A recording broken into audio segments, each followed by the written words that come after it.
नमस्कार। यह video IGNOU MHD course के पेपर कोड एमएचडी 02 पर आधारित होगा, जिसमें हम परीक्षा की दृष्टि से महत्वपूर्ण आयामों पर बात करेंगे। इसके अंदर हमारी चर्चा का विषय होगा छायावाद युग की काव्यगत विशेषताएं या छायावाद युग की प्रवृत्तियां और जयशंकर प्रसाद तथा उनका महाकाव्य कामायनी, निराला तथा राम की शक्ति पूजा।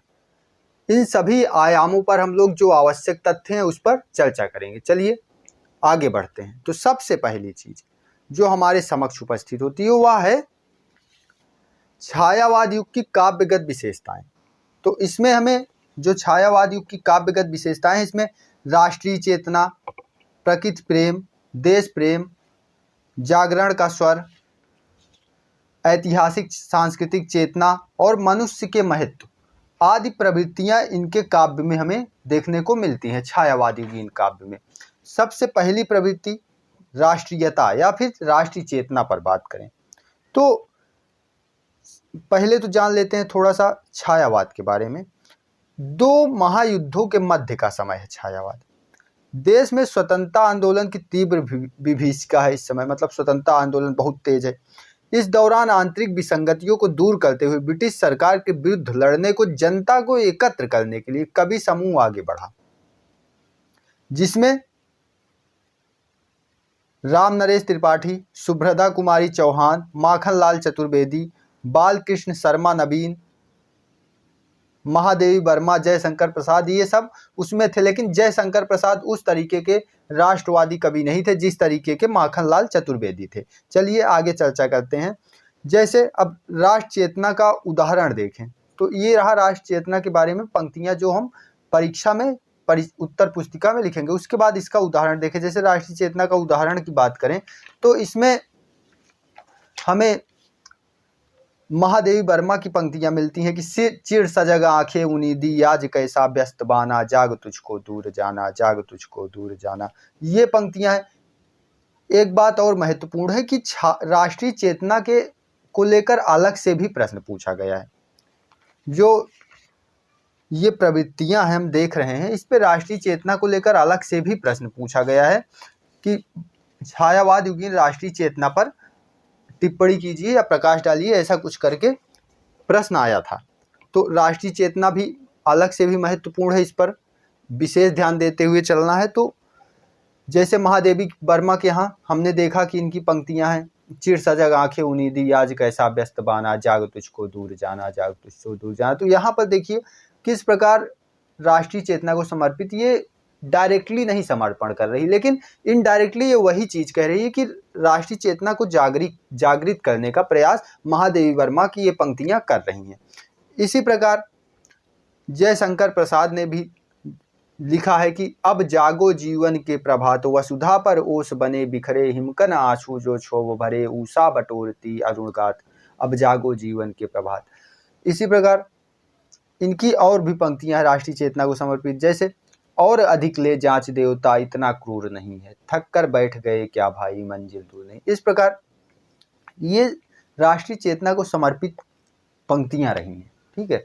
और राष्ट्रीय चेतना को समर्पित कवि रहे हैं जिनकी चेतना हम देखते हैं कि जयशंकर प्रसाद की चेतना वैसी नहीं उभरती, महादेवी वर्मा की चेतना राष्ट्रीय चेतना वैसी नहीं उभरती जिस प्रकार माखनलाल चतुर्वेदी, बालकृष्ण शर्मा नवीन आदि की पंक्तियां हमें देखने को मिलती हैं। बालकृष्ण शर्मा नवीन की पंक्तियां हैं, हल है बलिवेदी सखे प्रज्वलित, मांग रही ईंधन छड़छड़, आओ युवक लगा दो तुम अपने यौवन का ईंधन, अस्मसात हो जाने दो ये प्रबल उमंगे जीवन की, अरे सुलगने दो बलिवेदी चढ़ने दो बल जीवन की।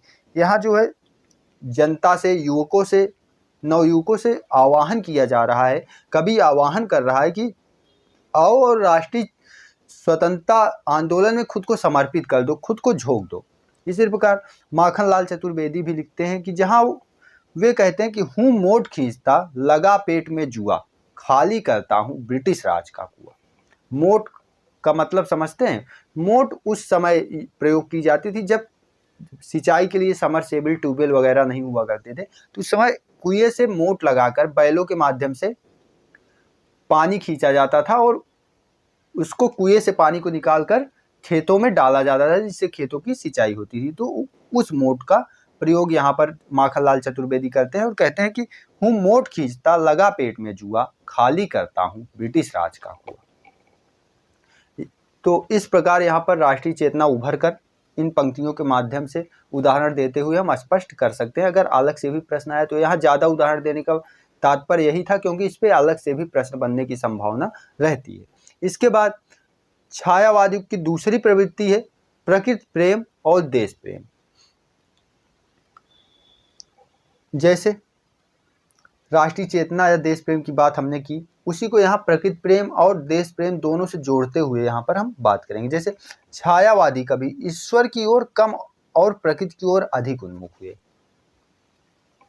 अर्थात ये लोग ईश्वर की तरफ कम गए और प्रकृति चित्रण इन्होंने अधिक किया।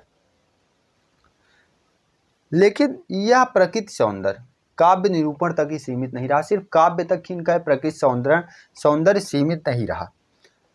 देश प्रेम भी इस प्रकृति सौंदर्य का पर्याय बन गया। जैसे निराला लिखते हैं, भारती जय विजय करे, भारती जय विजय करे, कनक सस्य कम धरे, लंका पदतल सतदल,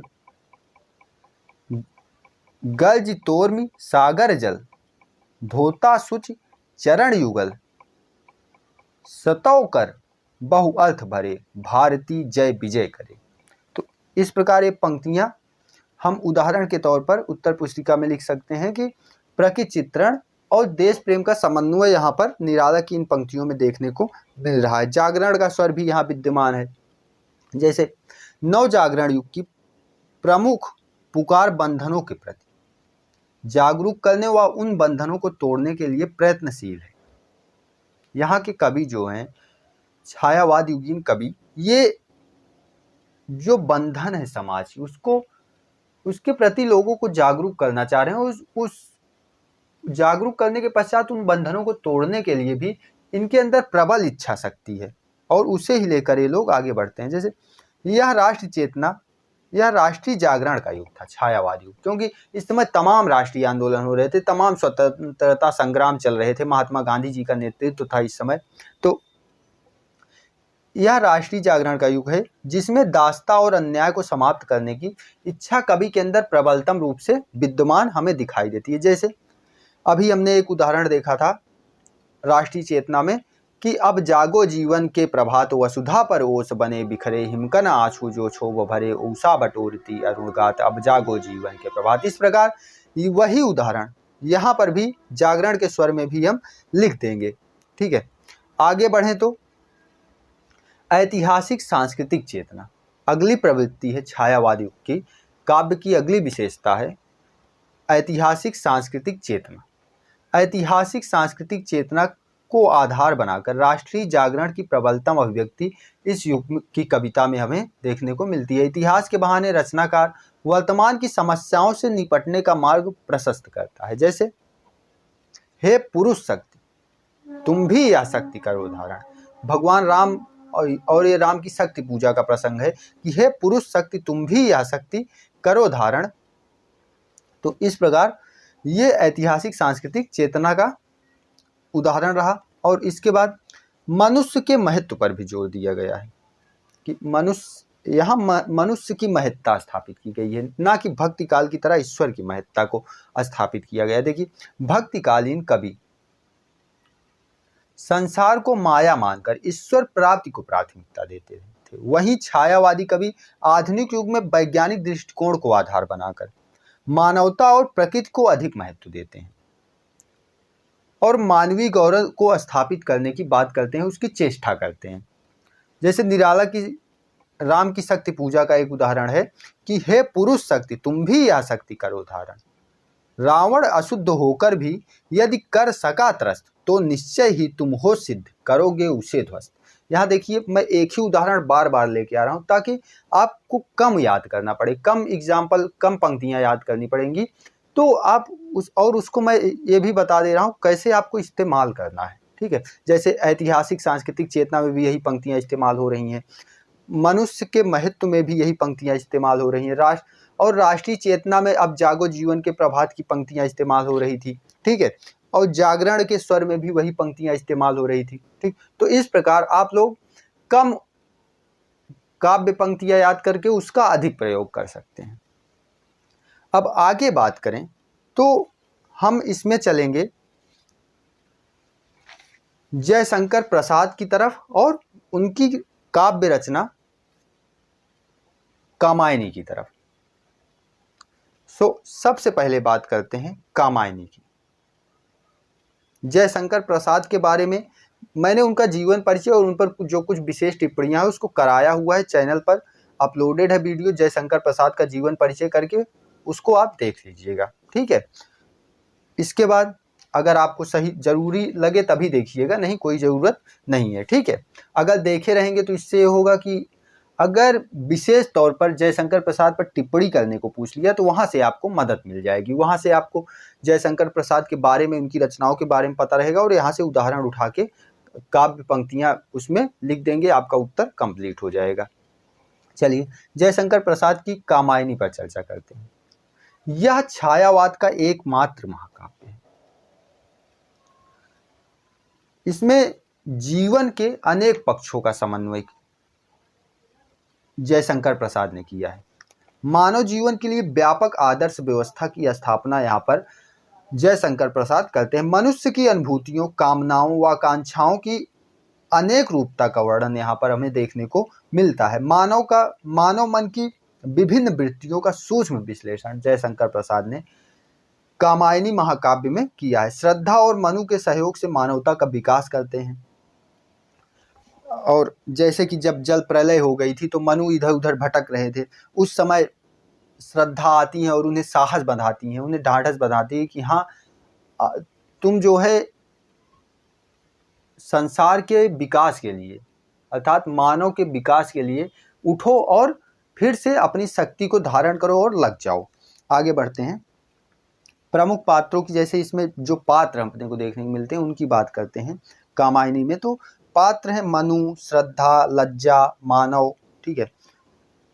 तो श्रद्धा और मनु पति पत्नी है, मानव इनका पुत्र है, ईड़ा भी है इसमें हमें देखने को मिलती है। तो इस प्रकार हम देखते हैं कि ये सभी जो पात्र हैं ये सब मानव पात्र तो यहाँ पर हमें दिखाई देते हैं, लेकिन ये प्रतीकात्मक तौर पर हमें मानव मन की प्रवृत्तियां नजर आती हैं। ये सब वास्तविक पात्र ना होकर मानव मन की वृत्तियां हैं, ठीक है।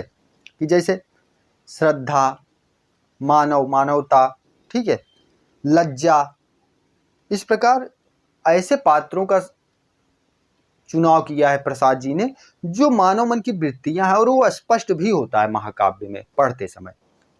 आगे बढ़ेंगे।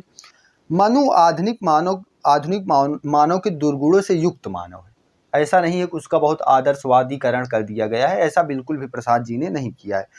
और ईड़ा को मानव की बौद्धिकता, तर्कशीलता और ज्ञान विज्ञान की तर्क शक्ति का प्रतीक बताया है।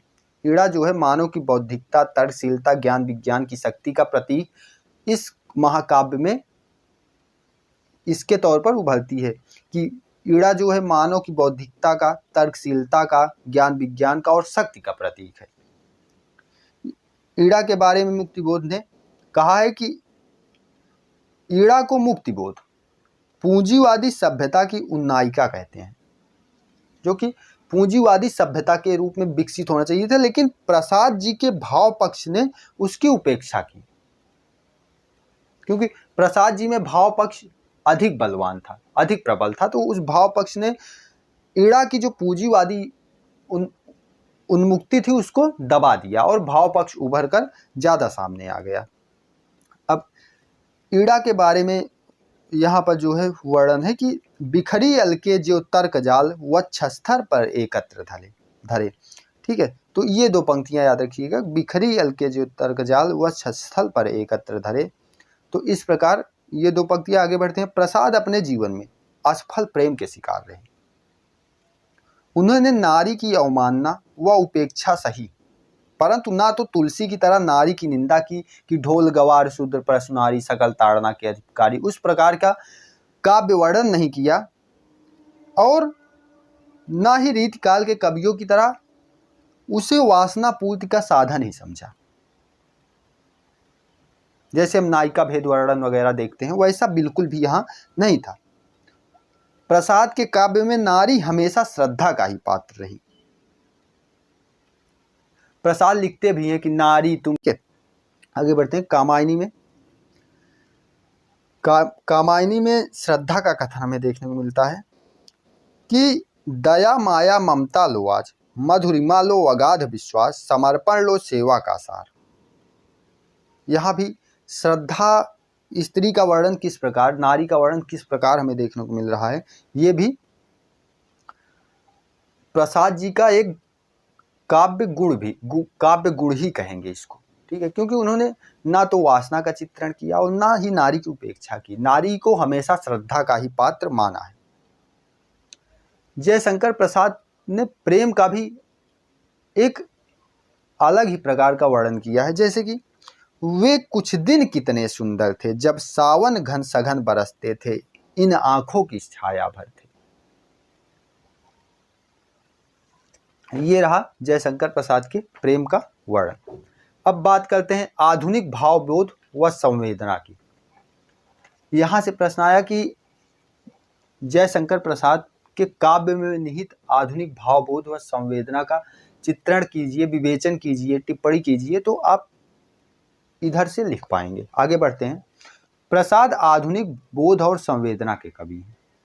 छायावादी कवियों के आधुनिकता बोध में वैयक्तिक चेतना के साथ नई सौंदर्य चेतना, नई प्रेम चेतना का संश्लिष्ट रूप देखा जा सकता है।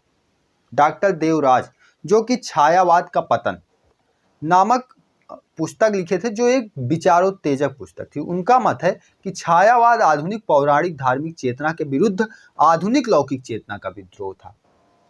नंद दुलारे वाजपेयी कहते हैं, नई छायावादी काव्य धारा का भी एक आध्यात्मिक पक्ष है, किंतु उसकी मुख्य प्रेरणा धार्मिक न होकर मानवीय है। तो इसमें देखिए आधुनिकता का भाव किस प्रकार उभर रहा है। इन कवियों के तर्कों के माध्यम से, इन साहित्य इतिहासकारों के तर्कों के माध्यम से हम अपनी बात पुष्ट करते हुए चलेंगे, ठीक है। नाम याद रखिएगा, डॉक्टर देवराज और नंद दुलारे वाजपेयी। डॉक्टर देवराज क्या लिखते हैं उसको याद रखिएगा, और नंद दुलारे वाजपेयी, बस इतनी चीजें, बाकी आपको खुद ही से लिखना रहेगा। आगे बढ़ते हैं। खुद से क्या लिखना रहेगा, जो चीजें बता रहा हूं यही लिखना रहेगा, ठीक है। और जो माइंड में क्लिक कर जाए एग्जाम हॉल में, उसको लिखते चलना है। उत्तर लिखते समय उससे रिलेटेड जो भी आ रहा है उसको लिखते चलना है उत्तर पुस्तिका में। आगे बढ़ते हैं। प्रसाद संकेतों के माध्यम से बहुत कुछ कह देने वाले कवि हैं और ऐसी वेदना का चित्र उपस्थित कर देते हैं जो लौकिक और मानवीय है। उनकी पंक्तियां हैं कि इस करुणा कलित हृदय में अब विकल रागनी बजती, क्यों हाहाकार स्वरों में वेदना असीम गरजती। जीवन की जटिल समस्या है बड़ी जटासी कैसी, उड़ती है धूल हृदय में किसकी विभूति है ऐसी। तो यहां पर हम लौकिक और मानवीय चित्रण देखते हैं। यहां प्रसाद जी आंसू का मानवीकरण कर दे रहे हैं, और भी तथ्य इसमें निहित है मानवीकरण, लेकिन यहां हम देखते हैं कि आंसू का ही मानवीकरण यहां पे प्रसाद जी ने कर दिया है। आगे बढ़ते हैं। कामायनी में आधुनिक भावबोध तथा संवेदना।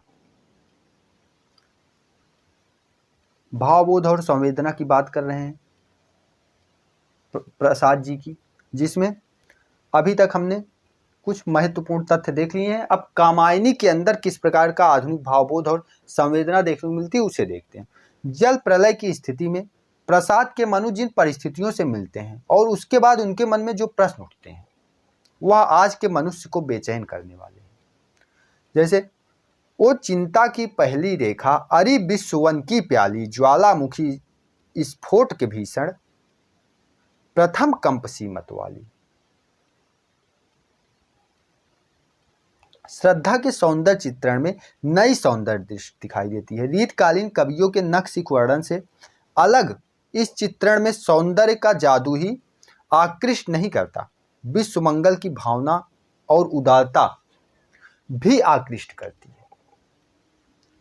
जैसे उदाहरण देखें तो हृदय की अनुकृति वाह उदार, एक लंबी काया उन्मुक्त, मधु पवन क्रीड़ित जो शिशुपाल, सुशोभित हो सौरभ संयुक्त। तो ये रहा इनके महाकाव्य में उपस्थित आधुनिक भावबोध, श्रद्धा हृदय की अधीर लालसाओं को जगाने वाली है। क्योंकि मनु एकदम विक्षिप्त हो चुके थे, उन्हें जीवन में कोई लालसा नहीं रह गई थी। श्रद्धा उन्हें जगाती है, उनकी अधीर लालसाओं को, जो लालसाएं उनकी मर चुकी थी उसको श्रद्धा जागृत करती है। कर्म में कर्म के भोग, और मनु को कर्म के भोग में तल्लीन करने वाली, किसी को भी जो आधुनिक नारी है उसका चित्रण यहाँ पर हमें देखने को मिलता है श्रद्धा के माध्यम से, कि अधीर लालसाओं को जागृत कर देती है और कर्म तथा भोग में तल्लीन कर देने वाली है, तथा हताश मनु को नव निर्माण करने का साहस देने वाली भी है श्रद्धा, जो कि यहाँ पूरी तरह एक आधुनिक नारी का आदर्श प्रस्तुत करती है। आंसू में आधुनिक बोध एवं संवेदना, आंसू में किस प्रकार आधुनिक भावबोध एवं संवेदना उपस्थित है उस पर देखते हैं। प्रसाद जी की निजी वेदना व्यापक तौर पर आंसू काव्य में उपस्थित हुई है। प्रसाद इस वेदना को छुपाते नहीं हैं बल्कि प्रकट करते हैं। जैसे जीवन की जटिल समस्या है बढ़ी जटासी कैसी, उड़ती है धूल हृदय में किसकी विभूति है ऐसी। तो यहाँ हम देखते हैं प्रसाद जी की निश्चलता, कि वे अपनी वेदना को छुपा नहीं रहे, उसको और भी अच्छे तरीके से, बेहतर तरीके से पाठकों के समक्ष उपस्थित कर रहे हैं अपने काव्य के माध्यम से।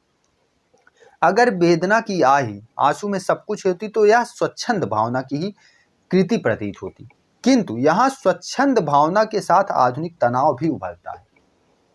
जैसे हम इन पंक्तियों में देखते हैं, जीवन की जटिल समस्या है बढ़ी जटासी कैसी, कि यहाँ आधुनिक तनाव बोध हो रहा है, आधुनिक तनाव की उत्पत्ति हो रही है। अब आगे बात करते हैं प्रसाद की काव्य भाषा पर, कि प्रसाद की काव्य भाषा किस प्रकार की। अगर प्रसाद की काव्य भाषा पर टिप्पणी करने का प्रश्न आता है तो यहाँ से करेंगे। जैसे ब्रज से खड़ी बोली तक और अनगढ़ खड़ी बोली से रचनात्मक संवेदना संपन्न भाषा तक का सफर प्रसाद के काव्य ने तय किया है। प्रसाद के काव्य में बिंब, प्रतीक, मिथक आदि का प्रयोग पर्याप्त रूप से उपस्थित है। प्रसाद की कृतियों में लयात्मक पद्य विन्यास पर अधिक जोर रहा है। जैसे उदाहरण तौर पर देखें तो जीवन की जटिल समस्या है बढ़ी जटासी कैसी, उड़ती है धूल हृदय में किसकी विभूति है ऐसी। प्रसाद ने पुराने शब्दों को नया अर्थ तथा नया संस्कार दिया, अप्रचलित शब्दों को नई चमक दी, जिसे हम इस प्रकार देखेंगे।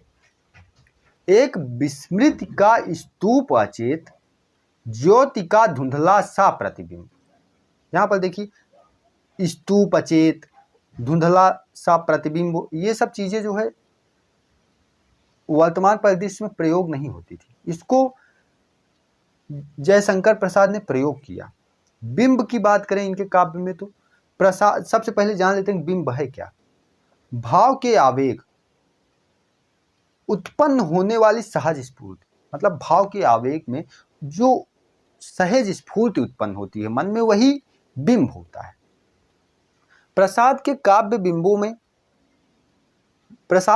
बिंबों के प्रयोग के पीछे उनके स्वयं के अनुभव विद्यमान है। उन्होंने जो स्वयं अनुभव किया वैसा ही बिंब काव्य में भी प्रस्तुत किया है, अर्थात इनका जो काव्य बिंब है वो बनावटी बिल्कुल भी नहीं। जैसे उदाहरण के तौर पर देखें तो, और उस मुस्कान पर वह मुस्कान, रक्त किसलय पर ले विश्राम, अरुण की एक किरण अम्लान। प्रतीक की बात करें, सबसे पहले प्रतीक जान लेते हैं। जैसे बिंब भाव के आवेग से उत्पन्न होने वाली सहज स्फूर्ति है, वैसे जब बिंब का प्रयोग एक ही अर्थ में बार बार होने लगे कि वह शब्द उसी अर्थ के लिए रूढ़ हो जाए तो वह प्रतीक होता है। जैसे झंझा झकोर, झंझा झकोर का अर्थ हो जाता है आकुलता का प्रतीक। झंझा झकोर क्या है? आकुलता का प्रतीक है। गर्जन क्या है? वेदना की तड़प का प्रतीक है। ठीक है, कवि जिसे वास्तविक रूप से काव्य में उपस्थित नहीं कर पाते उसके लिए प्रतीकों का सहारा लेते हैं। जैसे उदाहरण के तौर पर देखें तो झंझा झकोर गर्जन है, बिजली है नीरद माला, पाकर इस शून्य हृदय को सबने या डेरा डाला। ठीक है, तो ये पंक्तियां हैं। या फिर आप वही पीछे वाली पंक्तियां भी लिख सकते हैं कि उड़ती है धूल हृदय में किसकी विभूति है ऐसी।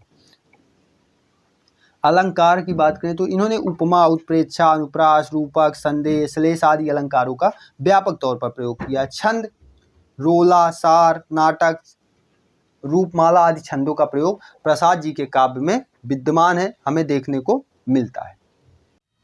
राम की शक्ति पूजा। रामविलास शर्मा के अनुसार राम की शक्ति पूजा लिखते समय निराला का मन एक ओर पराजय ग्लानि के बीच विपर्यस्त लटों वाले राम को देख रहा था, दूसरी ओर अब तक जो पढ़ा गुना था उसे समेटकर उसका सारत्व लेकर काव्य चित्रों को सजा रहा था। ये रामविलास शर्मा के अपने तर्क हैं, अपने विचार हैं। राम की शक्ति पूजा की काव्यगत विशेषताओं की बात करें तो निराला की ही नहीं, यह संपूर्ण छायावादी काव्य की एक उत्कृष्ट उपलब्धि है। ऐतिहासिक प्रसंग द्वारा धर्म और अधर्म के संघर्ष का शाश्वत चित्रण इसमें हुआ है। राम धर्म के प्रतीक के तौर पर उभरते हैं और रावण अधर्म के प्रतीक के तौर पर उभरता है। यहां पर रावण की तुलना ब्रिटिश साम्राज्य से भी हम राष्ट्रीय चेतना के संदर्भ में करते हैं। कविता में विविध भाव और भाषा के विविध रूपों के दर्शन हमें देखने को मिलते हैं इस राम की शक्ति पूजा काव्य में। भाषा कैसी है इसकी? संस्कृत निष्ठ, समाज की अधिकता से युक्त भाषा है। राम रावण युद्ध का वर्णन है इसमें, जैसे प्रतिपल परिवर्तित व्यूह भेद कौशल समूह, राक्षस विरुद्ध प्रत्युह क्रुद्ध कपि विषम हो। और भाषा का दूसरा रूप, ये तो एक संस्कृत निष्ठ भाषा रही है। भाषा का दूसरा रूप अत्यंत सरल और छोटे पदों का कुशल व्यवहार है। जैसे दूसरा देखें तो बार बार हार हार मैं गया, खोजा जो हार छार में नया। यहाँ देखिए किस प्रकार छोटे पद्यांश का प्रयोग है और इसमें ऐसे शब्द हैं जिनको निकालना मुश्किल है। अगर एक भी शब्द निकाल दो पूरा पद्यांश खराब हो जाएगा। राम की शक्ति पूजा की रचना 1936 में हुई। यह कृतिदास रामायण जो कि बंगाली रामायण है उससे प्रेरणा लेकर लिखी गई है। हमें कृतिवास रामायण और निराला के राम की शक्ति पूजा में पर्याप्त रूप से समानता दिखाई देती है। रावण के आगे राम अपनी विजय के प्रति सशंक है, क्योंकि रावण शक्तिशाली है, उसके पास अपार सेना है, और क्योंकि राम को यह भान भी है कि जिधर शक्ति हो, जिधर अधर्म है उधर ही शक्ति भी है। आज के वर्तमान युग में ये वर्तमान युग का परिदृश्य है।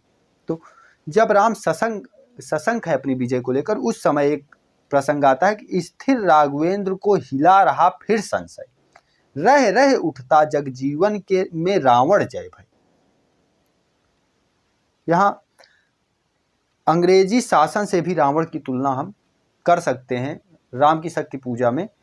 इसको राष्ट्र चेतना के संदर्भ में देखें तो अंग्रेजी शासन से रावण की तुलना की जा सकती है। जैसे मित्रवर विजय होगी न समर, अन्याय जिधर है उधर शक्ति। इसको इस प्रकार उद्बोधित करते हैं कि जिधर अन्याय है उधर ही शक्ति है। तो ऐसे तो यह समर विजय नहीं होने वाला, यह युद्ध हम विजय नहीं कर पाएंगे। केवल सत्य और न्याय के मार्ग पर चलना ही पर्याप्त नहीं है विजय के लिए, शक्ति भी जरूरी है। तो इसीलिए राम के माध्यम से यह बात उभरती है कि हे पुरुष शक्ति तुम भी यह शक्ति करो धारण। ये प्रसंग मैंने ये दोहा पीछे भी कराया हुआ है, इसको आप देख लीजिएगा एक बार। हाँ ये है, हे पुरुष शक्ति तुम भी यह शक्ति करो धारण, रावण अशुद्ध होकर भी यदि कर सका त्रस्त, तो निश्चय ही तुम हो सिद्ध करोगे उसे ध्वस्त। तो ये रहा राम की शक्ति पूजा। हमने बात की इसमें छायावाद युगीन काव्य प्रवृत्तियों पर, कामायनी पर, जयशंकर प्रसाद पर, और राम की शक्ति पूजा जो कि निराला जी की रचना है। अब अगर इसमें से प्रश्न आता है तो आप बेहतर तरीके से कर पाएंगे। अगले वीडियो में मिलते हैं महादेवी वर्मा और सुमित्रा नंदन पंत के साथ, उसमें हम उस विषय पर चर्चा करेंगे। उन दोनों कवियों पर चर्चा करेंगे, उससे संबंधित जो प्रश्न आने वाले हैं उस पर चर्चा करेंगे। अभी तक हमने भारतेंदु युगीन काव्य प्रवृत्तियां, मैथिली शरण गुप्त और छायावाद तक को हमने देख लिया है। यहां से प्रश्न आएंगे तो लगभग 3 प्रश्न हमारे फिक्स हैं, इसको कर लेंगे, ठीक है। इसके बाद 2 प्रश्न के लिए और तैयारी कर लेंगे। तैयारी हमारी ऐसी होनी चाहिए कि हमें 10 प्रश्नों में से 7-8 प्रश्न आते रहें, उसमें से हम चयन करें कि हम कौन सा बेहतर तरीके से कर सकते हैं और उसे करें। तो मिलते हैं फिर अगले वीडियो में।